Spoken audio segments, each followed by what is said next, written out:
being periodically enlarged and beautified. Enormous statues adorned it. The Apis bull, a specially marked live bull, was kept at Memphis and worshipped as the incarnation of the god Osiris, though in certain legends it is also connected with the god Ta. At its death, public mourning was carried on, and an impressive burial of the bull was made at nearby Saqqara. When the tomb there was opened in the 19th century, investigators found the embalmed bodies of over 60 bulls and cows. The selection of a new Apis bull and its enthronement at Memphis was an equally elaborate ceremony. This worship may have influenced the rebellious Israelites in their idea of worshipping Jehovah through a golden calf. X 32.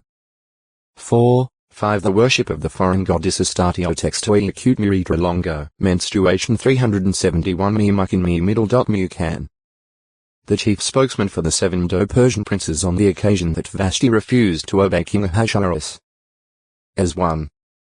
13-15 Mi Mukan's opinion was that Vashti had wronged not only the king, but also the princes and the people of the empire, and that she should therefore be removed as queen, so that all wives of the empire might learn to be obedient to their husbands. The king and the other princes agreed with Mi Mukan, and a royal decree to this effect was written among the unchangeable laws of the Medes and Persians. As 1. 16-22.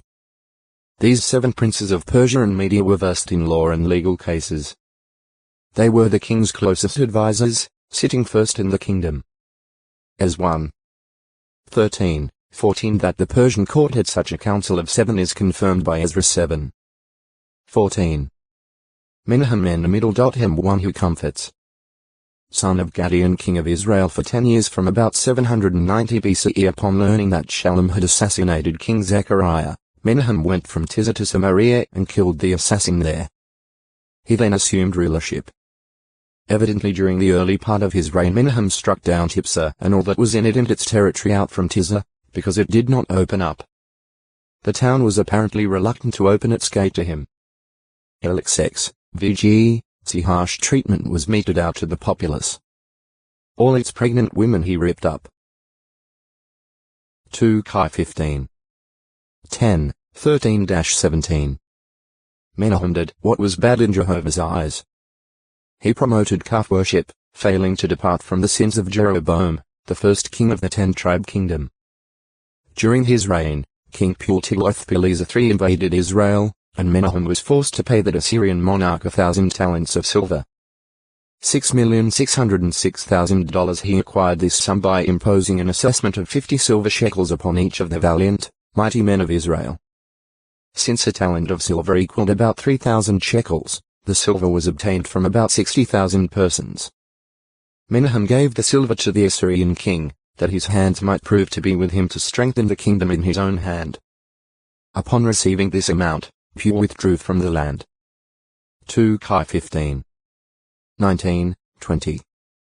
Menahem is named in an inscription of Tiglath-Pileser III as Menahem of Samaria mi al being listed there, along with Syrian King Rezin Rahinu and King Hiram Hiruammu of Tyre, different from the Hiram of David's day, as a ruler from whom that Assyrian monarch claims to have received tribute. Ancient Near Eastern Texts, edited by J. Pritchard, 1974, pages 282, 283. Menahem died about 781 BCE and his son Pekah succeeded him on Israel's throne. 2 Kai 15. 22. Menmieni.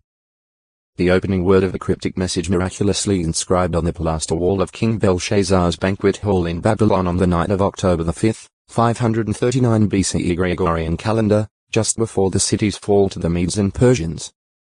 According to Daniel, who was empowered by Jehovah to read the inscription and give its interpretation, the writing read: Men, Tekel and Parsin. Dar 5. 25. The inscription evidently consisted only of consonants and required intelligent and proper vocalization, as well as correct interpretation. The words themselves literally mean Amina, a shekel, and half shekels.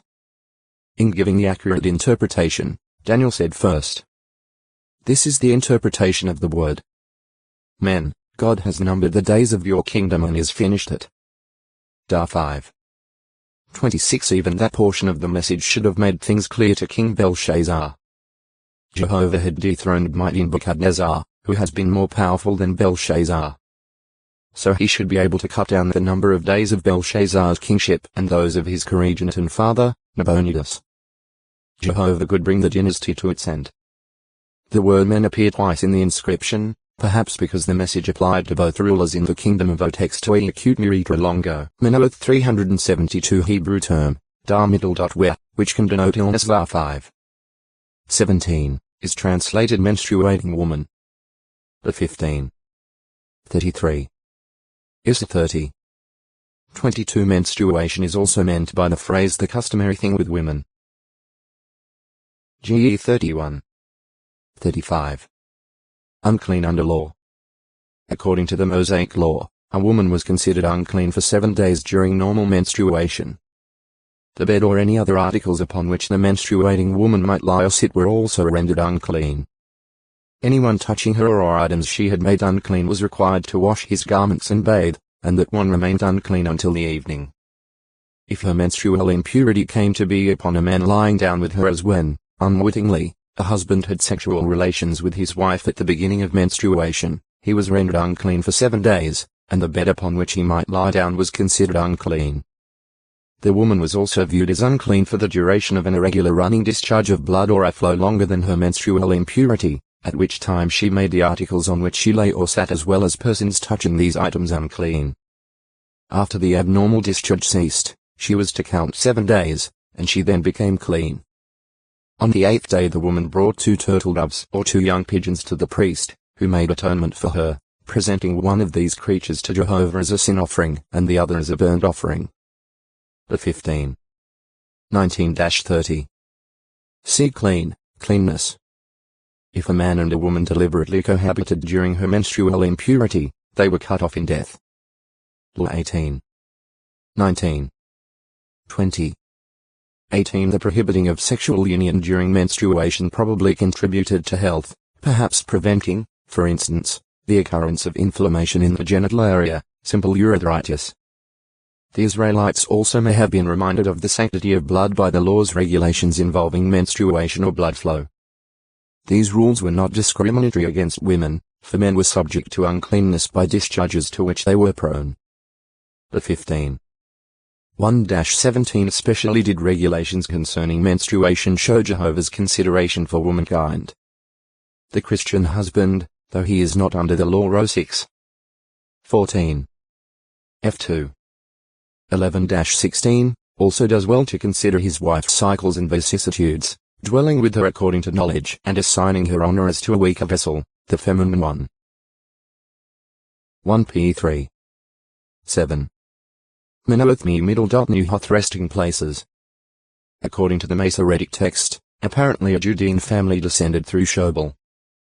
1ch2.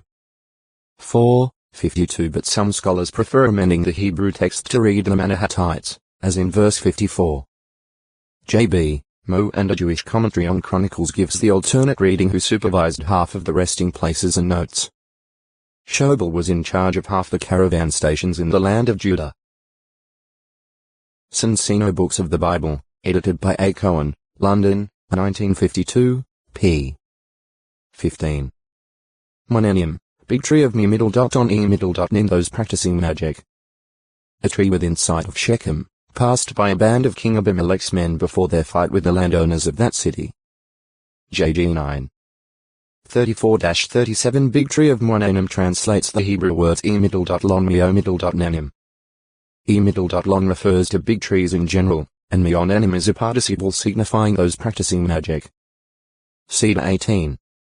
14. The tree may have been so named because Canaanites or apostate Israelites engaged in magical practices there.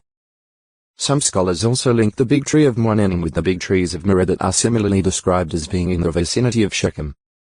Compare GE 12. 6. 35. 4. JG 9. 6. Miono time middle. Ono middle. I. A descendant of Judah who became father to Ophrah, being either the paternal ancestor of a person named Ophrah or the founder of a place bearing that name. 1ch4. 1:14. Mephath Mepha middle. Up. a city originally assigned to the Reubenites, but subsequently granted to the Merarites. Jos 13. 15, 18. O texto acute miritra longo, Merab 373, 2. Son of Jonathan, grandson of King Saul. When the report about the deaths of Saul and Jonathan came from Jezreel, Mephibosheth's nurse began to carry the 5-year-old boy and flee in panic. At that time he had a fall and was lamed in both feet. 2 4. For some years thereafter, Mephibosheth lived in the house of Micah the son of Amiel at Lodabar. David learned this from Ziba, a former servant in Saul's house. Doubtless remembering his covenant with Jonathan 1 20. 12-17, 42, David wished to exercise loving kindness toward anyone left over of the house of Saul. Mephibosheth was brought before David, and when the king explained that it was his desire to exercise loving kindness toward Mephibosheth by returning to him all the field of Saul and by having him eat bread at my table constantly, Mephibosheth responded humbly, "What is your servant, that you have turned your face to the dead dog such as I am?" However, in keeping with David's determination in the matter, Ziba and all those dwelling in his house including 15 sons and 20 servants became servants to Mephibosheth, who was given Saul's property. He thereafter resided in Jerusalem and constantly ate at the table of the king. 2 9. When David fled from Jerusalem because of Absalom's conspiracy, he was met by Ziba, who provided him with supplies. Answering David's inquiries as to the whereabouts of Mephibosheth, Ziba said, "There he is dwelling in Jerusalem." For he said, "Today the house of Israel will give back to me the royal rule of my father." At that, the king told Ziba, "Look, yours is everything that belongs to Mephibosheth." 2 16. 1-4 Mephibosheth came to meet David upon the king's return to Jerusalem, the account saying he has not attended to his feet, nor had he attended to his mustache, nor had he washed